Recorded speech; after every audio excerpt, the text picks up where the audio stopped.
So, as I've been posting daily division videos on a wide array of topics, one comment that I consistently see is someone professing their hype for the upcoming Season 11 content and in general how much they enjoy playing the Division 2, which, after yesterday's announcement, I would advise you to pull back just a scooch on the throttle of that hype train. What's going on, everybody? It's LtBuzzLitebeer, and welcome back to my channel. And yesterday, and honestly, this was just way out of the blue, but anyways, we got an announcement that the latest PTS, or private test server for the live game, was being shut down, effective immediately, just full stop. Now, this was concerning, as so much of what we saw in that PTS was either missing, incomplete, or just not working properly, all of which we're going to be diving into today. But first, I don't know how to thank you enough for all the support you've been showing the channel. The views, the comments, the new subscribers. I mean, it's just off the Richter scale right now, and I truly appreciate the love and support. Just in case you aren't yet a sub, please smash that big, beautiful subscribe button and ring the bell to stay up to date on all my latest upload alerts. Also, really important on this point, hear me out. Make sure to take it a step further and set your notifications to receive all, or YouTube will default to occasional alerts and you could miss my latest upload. Lots of PTS and Season 11 points to bring up today, so let's kick this one off.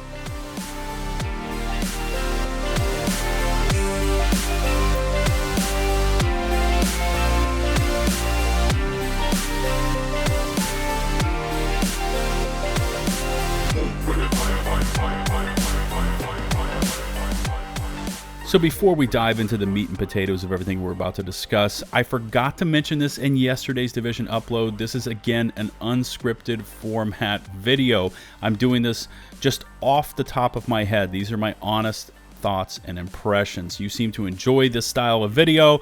I'm starting to embrace it a bit more, but I guess I wanted to apologize if I leave out some points, if I don't elaborate correctly or enough on certain other points, and if I ramble on in other points. I apologize for all of that. This is just me speaking. So to preface this entire discussion of what we're about to talk about today, this is all my thoughts and more so my cautions as to why we should be concerned here.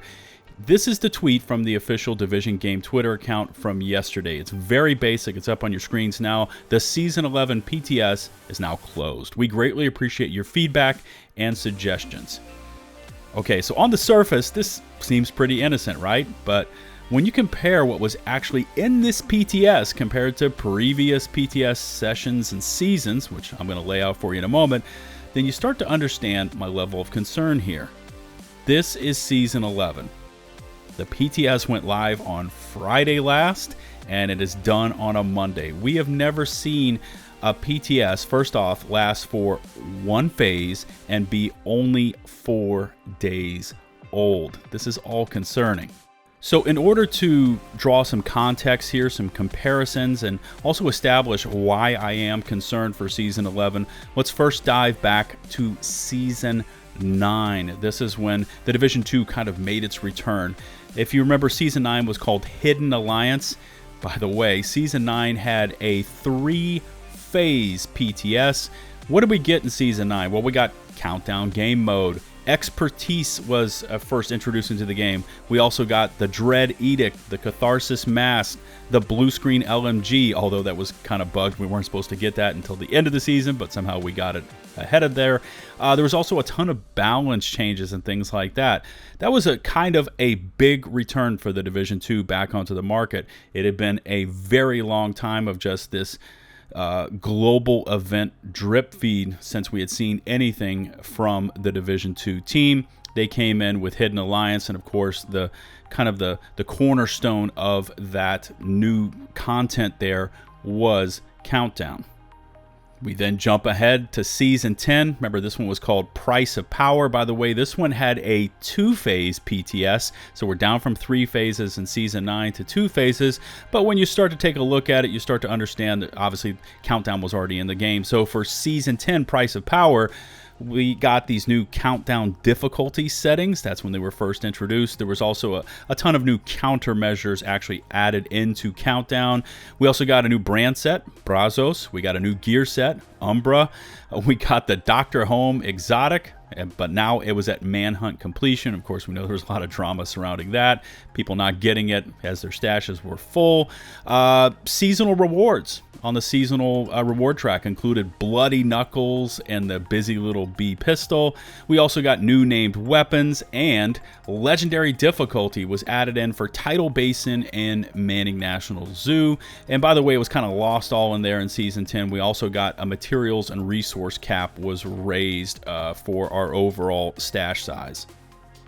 So there you go, a very quick recap of Season 9 and Season 10. And before we move on to Season 11, I just want to press the pause button, and we need to really let it sink in, the additions that we got in Season 9 and Season 10. I know overall it doesn't sound like a lot, but for the team returning, it was certainly a lot of things to all of a sudden just cram into the game. I mean, we got new weapons, we had new content, new story lore, new manhunts, we got the new game mode, Countdown. And on top of all of that, with all of that, when we compare it to Season 11, I want you to think about how many issues we saw when all of this was added into the game. What did we have? We had all sorts of balance changes that had to be changed on the developer side. There was bugs. I remember the blue screen coming in as a seasonal reward when it was actually supposed to be there for the manhunt completion. I mean, I could go on and on and on. This could go into an hour-long video if I was just to list out all the issues that we saw with all this new content and new modes and new weapons and new gear sets and brand sets, etc., being added into Season 9 and Season 10. So now let's move on to Season 11. So for this next part, we're going to be taking what we know about Season 11. By the way, the new content is called Reign of Fire, and I'm going to be overlaying that with what I personally experienced in this one-phase PTS. And by the way, I've been with this game ever since it went live in 2016. I do not remember ever seeing a one-phase PTS, so this is highly irregular. This is a huge red flag and setting off alarm bells in my head. But anyway, let's just quickly review what was in the PTS for us to try out. We got a new brand set, HG, which is built around status effects and marksman rifles. Now, unfortunately, I was not able to test this one out. I just didn't have enough time. I truthfully expected at least a PTS Phase 2 where I was going to try out HG. It just never came around. Anyway, we also got a new gear set, Hot Shot. I did report on this one. This one's very inconsistent. There's multiple workarounds listed in the patch notes for this thing. Equip this item, don't equip this item. You have to do this, etc., to get this to proc. It's not in a very stable place. There's also a new exotic G28 marksman rifle, the Sacred Imperium, which you can't even try out the trap weapon talent because you can't get the thing to go into scope mode. And unfortunately, trap only procs when you're scoping in on targets. There's also the name G28, the Relic, which is supposed to provide, I believe it's, a critical headshot damage on your next target after, I guess, achieving a headshot kill. I saw very inconsistent talent procking on this. We did see the shrapnel trap apparently fixed after how many months and attempts to fix this thing for PvP. I mean, it's been a long time. There's new exotics in the Dark Zone loot pool. That's a very hot topic. And there's also this huge Jammer Pulse rework drama. What I read was heavily pushed back against and publicly flamed in many regards, resulting in a public statement from Morton that they were basically taking a look at it, but that was it. Before we move on to what I theorize we're going to see in Season 11 and kind of how this content's going to be doled out, I first wanted to give you my honest impressions of what I saw in the PTS. And we first need to start off with performance. And I'm just going to be upfront and honest here with you. The PTS, at least for me, on my PC setup, ran like total ass. I kept crashing. I crashed in a group every 10 to 15 minutes. I even attempted to play it solo. That kind of mitigated the crashes, but you would see them maybe every 30 to 45 minutes. It was a horrific experience trying to play the game on the PTS. I was in constant communication with other content creators, other friends, clanmates. It was wildly inconsistent. Some were able to play the game just fine. Others, whether they were a group or solo, they were crashing nonstop. We all varied across the spectrum in terms of our equipment, so there's just no rhyme or reason to it. It was really a horrific experience trying to play the PTS. Now overall, as far as what we saw as far as the content, I believe the number one thing that people wanted to see and did not get to see, and it was kind of dangled out there like that carrot, was the Ninja Bike Messenger bag returning from Div 1. If you went and looked at the crafting station, it shows it's not available. And one of these little theories flying around is this was possibly, by adding the Ninja Bike into this patch notes and kind of dangling it out there, it was possibly to give us a distraction from just how light the content was for this PTS. Now, this is just me theorizing, because if the Ninja Bike was available and ready for testing, it would have been this PTS. It was not. So the theory is, and I kind of subscribe to this, it's going to be the Manhunt reward for Season 11. So if it is that, we're looking at, what, 2.5 months? Probably 2.5 months, right? 10 weeks before we can actually finish off the final Manhunt target, which I believe is called Stovepipe, and then we will have access to the Ninja Bike Messenger backpack. So I think that's a ways off, and like I said, it was dangled out there kind of as a carrot to keep people interested and distracted from just how light this PTS was. We also saw this drama behind the jammer pulse. The changes that they were recommending were not liked and pretty universally flamed over on Twitter. Statements that changes will be made by Morton over on Twitter, and then no PTS Phase 2. So we didn't get to test them out. We have no idea what these changes to the changes are going to look like, and how will this affect the PvP landscape? Will this shift the meta? Will they push forward the way that they recommended in the patch notes? Will they revert it and not do anything? It's in limbo right now. Nobody knows. Now, as far as what I remember the announcements being for Season 11, I remember hearing a live stream where they were talking about that Season 11 was going to be a PvP-centric update. But other than their, I guess, complete destruction of the Shrapnel Trap and this on-again, off-again skill jammer change, I'm not seeing the PvP updates. There's really nothing else in Season 11, at least from what I'm seeing so far, that affect the PvP game. So that is just not happening. We also saw a mention of, and I know a lot of this has been delayed or just completely canceled, but we were supposed to be getting a specialization revamp. That was delayed, and I think that's just indefinitely.